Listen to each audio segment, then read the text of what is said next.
The endorsement mechanism, how currency is secretly created at point of sale. What if I told you that every time you swipe your card, endorse a check, or sign a receipt, you're not just authorizing a transaction, you're creating currency? Let's pull back the curtain on the hidden system behind everyday commerce and how your signature fuels the financial engine. Every time a consumer swipes a credit card, signs a mortgage document, or executes a car loan, they unwittingly initiate a monetary creation event. Under Uniform Commercial Code Article 3, the act of signing a promissory note constitutes an endorsement, which is legally the same as authorizing the creation of a new negotiable instrument. This instrument is then monetized, not through central government issuance, but by private banking institutions via the Federal Reserve's discount window or internal balance sheet entries.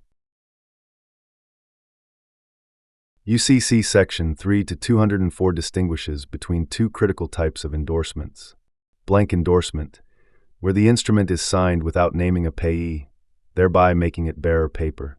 Special endorsement, where the signer directs payment to a named entity, limiting who may enforce the instrument.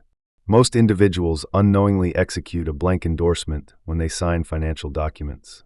This grants full legal title to the receiving party, typically a bank, which then transfers or reissues the instrument for value. Banks routinely submit these endorsed instruments to the Federal Reserve discount window, citing them as collateral security under 12 U.S.C. Section 412, in exchange for newly issued Federal Reserve notes. Thus, the borrower unknowingly funds the very loan they believe they are receiving. This system is referred to as double settlement. 1. The borrower's note is monetized up front by the bank. 2. The borrower is then asked to repay what was already paid via the note's value. If the borrower endorses the original note without recourse, they shield themselves from future liability, as the phrase legally signals.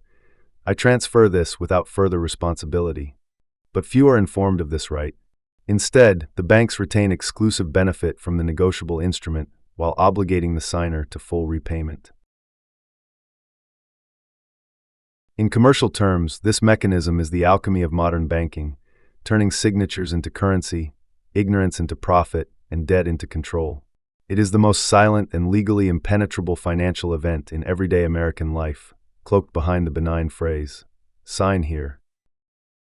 Footnote: this section explains how private signatures on promissory notes are legally treated as endorsements that allow banks to convert debt instruments into monetized assets via the Federal Reserve.